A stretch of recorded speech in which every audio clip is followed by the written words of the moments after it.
नमस्कार दोस्तों, मेरा नाम है सुमित जैन और आप देख रहे हैं CCN न्यूज़ 24। और आज मौजूद हैं हम दिल्ली, देश की राजधानी दिल्ली में, जहां पर हम लोग जंतर मंतर पर विरोध प्रदर्शन में मौजूद हैं। आप देख सकते हैं, कैमरा पर्सन से चाहूँगा किस प्रकार से यहाँ पर लोग विरोध कर रहे हैं और बात करेंगे कि ये लोग चाहते क्या है और क्या करने आए हैं। मैम, आपका शुभ नाम? मेरा नाम गरिमा चौहान है। मैम गरिमा मैम, आप यहाँ पे क्या किस लिए आए हैं और क्या आपकी मांगे हैं? देखिए सर, हम यूपीएससी के एस्पिरेंट हैं और हम लोगों की पिछले 2 साल से एक ही मांग है कि जो कोविड के समय पे हम लोगों ने हमें नुकसान हुआ है, कुछ लोगों के अटैम्प्ट किन्होंने दिए नहीं थे, कुछ लोग जो है वो कोविड प्रभावित थे जिससे वो गए नहीं पेपर देने के लिए, और कुछ जो जब लॉकडाउन लगा था तो उस समय पे फिर वापस लोग अपने घर गए, उनको सोर्सेज नहीं मिली, इस वजह से हमारे अटैम्प्ट खराब हुए हैं।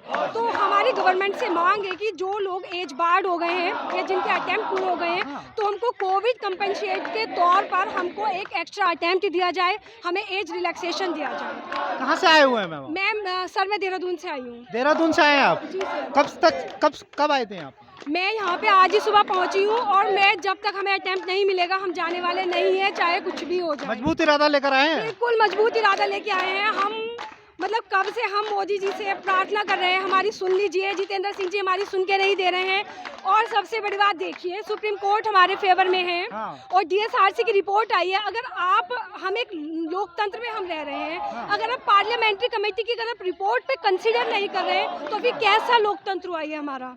हमारी ये मांग है कि जो पार्लियामेंट्री कमेटी की रिपोर्ट आई है उसमें कहा गया है कि इन बच्चों को एक्स्ट्रा अटेम्प्ट और एज रिलैक्सेशन दिया जाना चाहिए। तो हमारी मांग है कि आप उस पर कंसीडर करो और हमको अटेम्प्ट चाहिए। तो अभी किसी जनप्रतिनिधि से या किसी गवर्नमेंट के रिप्रेजेंटेटिव से आपकी बातचीत हुई है? हमारे बहुत सारे MPs हैं, MLAs हैं, जिन्होंने आई थिंक अप्रोक्स 150 हैं, जिन्होंने हमारे समर्थन में हमको समर्थन उन्होंने किया है। बस बात यह है कि मोदी जी की तरफ से कोई अभी तक रिप्लाई नहीं आया, मोदी जी की तरफ से भी कुछ नहीं कहा गया है। और जितेंद्र सर बार बार मना कर देते हैं, जो DOPT के हेड हैं, लेकिन MPs MLAs हमारे 150 से लगभग बात हो चुकी है हमारे पास। उन लोगों ने हमारी तरफ से उनको एक पत्र भी भेजा है, मतलब PMO में गया हुआ है, उनके सिग्नेचर हुए हैं जो MP MLAs हैं कि इनको अटेम्प्ट मिलना चाहिए। ऑलमोस्ट सब हमारे समर्थन में है। मैम, आपसे बात करना चाहूँगा, आपका सबसे पहले गुड नेम? विदिशा। मैम, यहाँ पे कि अभी मैम से बात हुई, उन्होंने बताया कि UPSC में 2 साल के जो कोविड में समय बर्बाद हुआ था उसके लिए आप एज रिलैक्सेशन चाहते हैं, तो इसको लेकर क्या देख रहे हैं कि होगा या नहीं होगा? हम संवैधानिक तरीके से पिछले लास्ट 2 सालों से अपने मुद्दे को हम आगे बढ़ा रहे हैं, बोल रहे हैं। MP MLA हमें सपोर्ट कर रहे हैं। प्रधानमंत्री जी को कॉन्स्टेंटली हम लोग लेटर लिखवा रहे हैं MLA MP द्वारा। इसके साथ साथ राजनाथ सिंह से भी हमारी बात हुई है। सबकी सिंपैथी हमारे साथ है, सभी हमारे साथ सिंपैथी रखकर बात करते हैं, बट एक्चुअली जो रिजल्ट होता है वो वहाँ पे स्टेप्स नहीं दिखता है। तो दुविधा कहाँ पे आ रही है जब आपके रिप्रेजेंटेटिव सब लोग साथ हैं?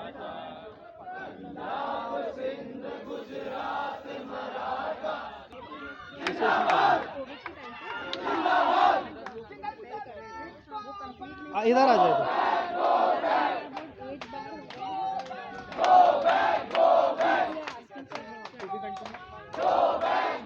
मैम, दोबारा से क्वेश्चन हो गया, वो पूरा कंप्लीट करो। मैम, आपका शुभ नाम क्या होगा? विदिशा। मैम, यहाँ पर अभी बताया मैम ने कि आप 2 साल की एज रिलैक्सेशन के लिए आए हुए हैं। लगभग कल से धरना प्रदर्शन ये चल रहा है, तो किसी गवर्नमेंट के रिप्रेजेंटेटिव से आपकी बात हुई है? हमारी कॉन्स्टेंटली पिछले 2 साल से कंटिन्यूअसली गवर्नमेंट के रिप्रेजेंटेटिव से बात हो रही है। हम अपना मुद्दा विभिन्न कॉन्स्टिट्यूशनल मेथड्स को यूज़ करके उठाए जा रहे हैं।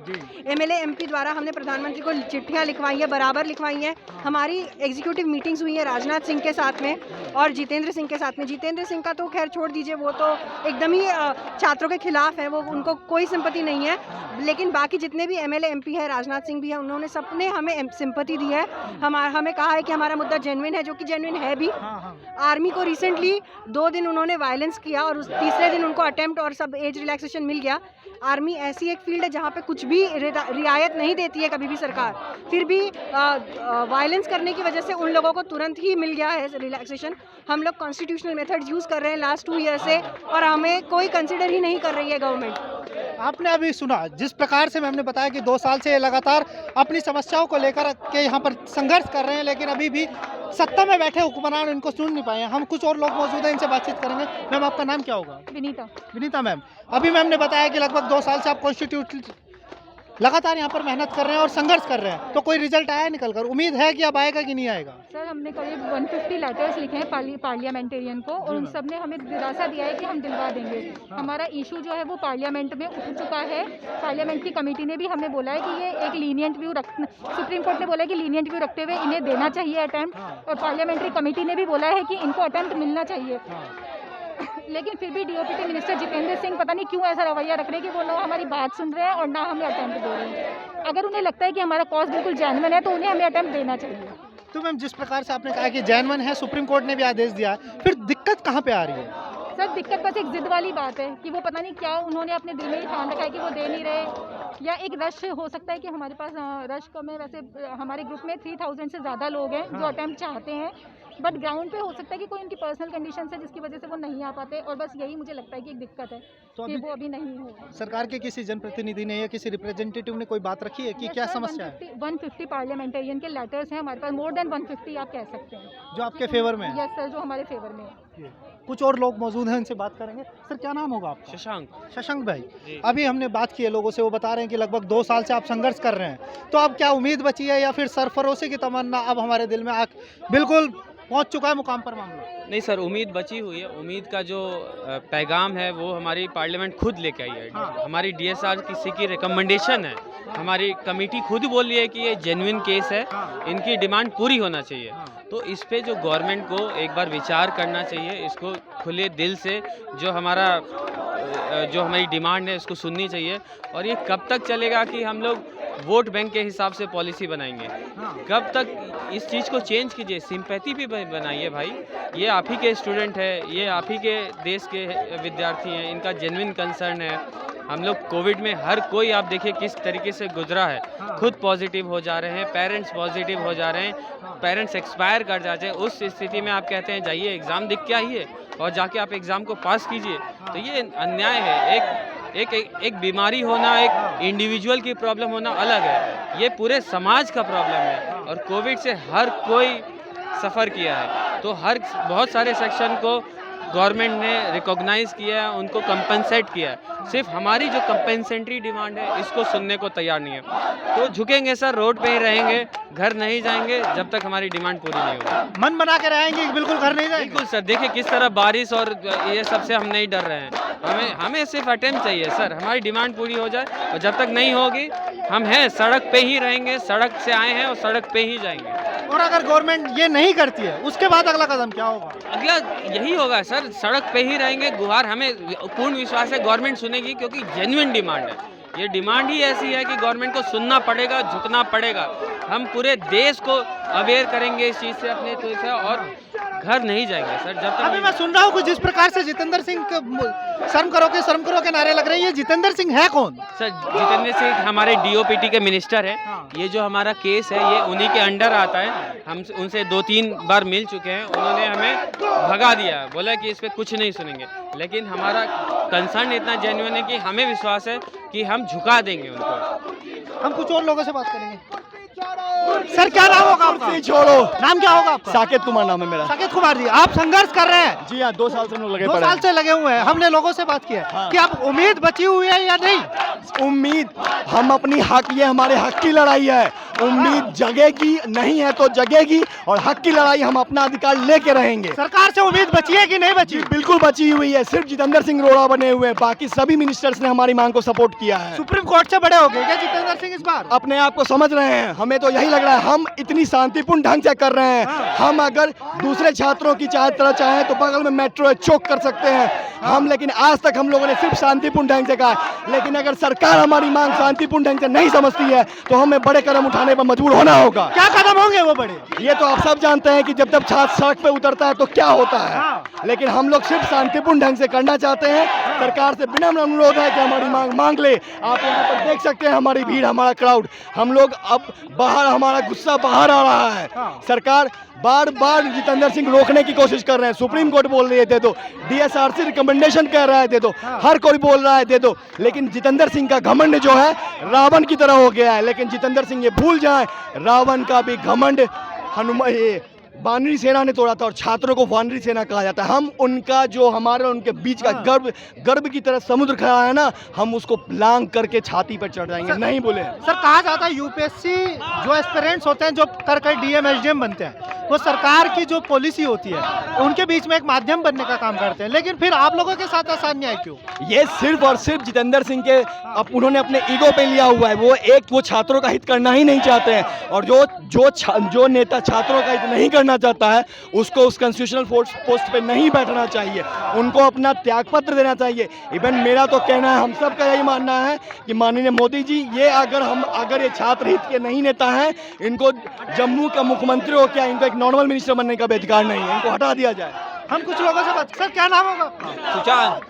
सुशांत जी, यहाँ पे इस तरीके से विरोध प्रदर्शन कर रहे हैं, आप सरकार से उम्मीद बचाए, खत्म हो गया? नहीं, हम लोग बचा के रखे, क्योंकि 2 साल हमारा कोविड से खराब हुआ था, तो अग्निपथ योजना में भी दो साल की छूट दी गई है। पहले 21 साल बोला गया था, उनको भी 23 साल कर दिया है। हाँ। तो हम लोग, और पीसीएस एग्जाम में भी महाराष्ट्र उत्तराखंड में भी 2 साल की छूट दी है। राज्य सरकार अगर छूट दे सकती है तो केंद्र सरकार क्यों नहीं देगी? कहाँ से आए हैं? महाराष्ट्र से। महाराष्ट्र से आए। अभी बता रहे हैं कि आप जितेंद्र सिंह का नाम लिया जा रहा है बार बार कि जितेंद्र सिंह सर करो, गो बैक। तो क्या सुप्रीम कोर्ट से बड़े हो गए हैं अब जितेंद्र सिंह? सवाल ये खड़ा होता है सर। नहीं, अभी देखो सुप्रीम, हमारा उनसे है, सरकार से। यही तो सवाल हमारा सरकार से कि वो क्या बड़े हो गए सरकार से? गवर्नमेंट से बड़े नहीं हो गए वो। हम 2 साल से ऐसा संघर्ष कर रहे हैं उनको कि हमारी कहा बना जाए, तो क्या बड़े हो गए सरकार से? जब पार्लियामेंट्री कमेटी ने बोल दिया है कि एक लीडर रिव्यू लेंगे इनके ऊपर, तो क्यों नहीं मान रहे हैं? हमारा तो मेन यही कि सरकार क्यों नहीं मान रही है उनसे, क्या मनवा रही है जितेंद्र सिंह से? अभी कुछ लोगों से बात किया, उन्होंने बताया सुप्रीम कोर्ट ने भी आदेश दे दिया है कि इनकी बात की जाए इनसे। बिल्कुल सही बात है। तो इसमें जितेंद्र सिंह क्यों भी बार बार अपनी टांग अड़ा रहे हैं? सरकार के किसी जनप्रतिनिधि से बात हुई आपका, जो सरकार का रिप्रेजेंटेटिव हो? नहीं, कई लोग से हुआ, हमारे पर पूरा गत्था रखा हुआ है। कई एमपी ने बोला है, कई एमपी ने हम लोग लिख के दिया है कि इन लोग का बात माना जाए। यूपीएससी एस्पायरेंट का इनका जो रीजन है वो सही है अटेम्प्ट के लिए, कि 2 साल का इनका खराब हुआ है कोविड में, लेकिन नहीं कोई मान रहा है। जितेंद्र सिंह वो नहीं कर रहे हैं, है ना? अगर सर नहीं मानेंगे वो, तो फिर इसके बाद यहीं रहेंगे। इसके बाद अगला कदम क्या होगा? हम यहीं रहेंगे, यहीं धरना करेंगे। 2 साल से करते आ रहे हैं। 2 साल करते आ रहे हैं, आगे भी करते रहेंगे जब तक हमारी बातें नहीं मान जाएगी। हम करते रहेंगे और लास्ट तक करेंगे। लास्ट तक करने के लिए तैयार है? बिल्कुल करेंगे। आपने देखा जिस प्रकार से ये लोग 2 साल से, गर्मी हो, सर्दी हो, बरसात हो, और आज भी बारिश थी, भगवान इनकी भी परीक्षा लेनी नहीं छोड़ रहा। तो मैं उम्मीद करता हूँ जो सत्ता में बैठे वो हुक्मरान, जो साहब अंधे होते हैं, बहरे होते हैं, और जिनका शिक्षा का स्तर शायद 5वीं क्लास से ऊपर ना जा पाता हो, वो इनकी बात मानने के लिए तैयार नहीं है। तो सबसे IIT NIT से पढ़े हुए बच्चे हैं, ये कोई भी बेकार नहीं है, ये सारे पढ़े लिखे हैं।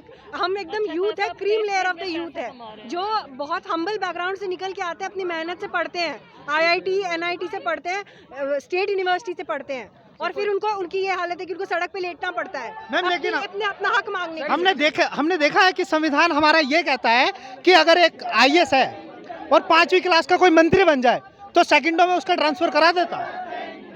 कुछ भी होता हो, आज के डेट में ये अन्याय है, और ये ना जनता को देखना चाहिए, क्योंकि ये भी आम घरों से हैं ये बच्चे, और हम बहुत हम्बल बैकग्राउंड से, अपनी मेहनत से हम आए हैं यहाँ पर।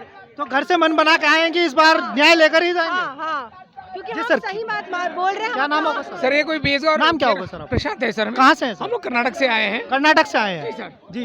हम लोग कोविड फ्रंटलाइन वर्कर हैं सर। इसमें बहुत सारे लोग हम लोग कोविड फ्रंटलाइन वर्कर्स हैं। जिस टाइम आप लोगों ने फूल बरसाया हमारे लिए और ताली बजवाया हमारे लिए, ताली और थाली बजी। हाँ सर, तो आज क्यों नहीं अपना आप सुन रहे हो? जिस टाइम अब देश की रक्षा के लिए हम लोग अपना घर बार सब कुछ फैमिली सब छोड़ के हम लोग अपना कोविड में ड्यूटी कर रहे थे, उस टाइम हमने कुछ नहीं सोचा सर, सिर्फ अपने देश की रक्षा के लिए हमने सामने आए थे। और आज हमारी ये परिस्थिति है कि हम लोग अपने खुद के अटेम्प्ट के लिए हम लोग आज रोड पे सोने के लिए आए हैं। प्लीज़ ये अपने मोदी जी से मेरा एक नम्र विनती है, प्लीज आपने जी ये बात को प्लीज सुनिए सर, ये मेरा एक नम्र विनती है। हम लोग कोविड फ्रंटलाइन वर्क कर रहे हैं, डॉक्टर्स हैं, हम लोग नर्सेस हैं, इसमें बहुत सारे हम लोग जो कोविड फ्रंटलाइन वर्कर है। सर प्लीज आप अपने हमारे मांग को पूरा कीजिए। हम लोग जॉब नहीं मांग रहे हैं, जस्ट कॉम्पिटिट करने के लिए अटेंड मांग रहे हैं सर। हम लोग बहुत दूर दूर से हम लोग दिल्ली तक आए हैं और अपना एक नम्र विनती है सर, इतना ही है। आप प्लीज अपना हमारा जो सुन ये है मतलब जो चाहिए गए प्लीज आपके कान तक पहुंच जाए, यही हम लोग आपसे पूछ रहे हैं सर। बस देख सकते हैं कहीं ना कहीं ये बोलते हुए भावुक भी नजर आ रहे हैं। ये व्यवस्था है, ये एक पीड़ा है उस व्यक्ति की जिसने कोरोना के समय अपनी जान को हथेली पर लेकर लोगों की जान बचाने का काम किया। ये वो लोग हैं साहब, जब नेता लॉकडाउन का आदेश हो या व्यवस्था बनाने का आदेश हो सिर्फ ऑर्डर दे दिया करते थे, और इन लोगों ने सड़क पर उतर करके साहब अपनी जान को जोखिम में डालकर लाखों करोड़ों लोगों की जान इसलिए बचाई ताकि कोई बेटा अपनी माँ से जुदा ना हो, कोई बहन अपने परिवार से अलग ना हो। मैं सरकार से निवेदन करता हूँ, इनके सुर में सुर मिलेकर एक आग्रह करता हूँ कि साहब सुनिएगा ज़रूर इनकी पीड़ा, और अगर सही मांग है, क्योंकि सरकार आप साहब किसानों के आगे झुके हैं, आप तमाम लोगों के आगे झुक जाते हैं, तो आपसे आग्रह करूंगा कि इन लोगों की भी एक बात सुनिएगा। वीडियो को शेयर करिए, लाइक करिए, और जो आप लोगों की रक्षा के लिए अपनी जान को न्यौछावर करते हैं, इनकी आवाज़ बनने का काम करिएगा। जय हिंद, जय भारत।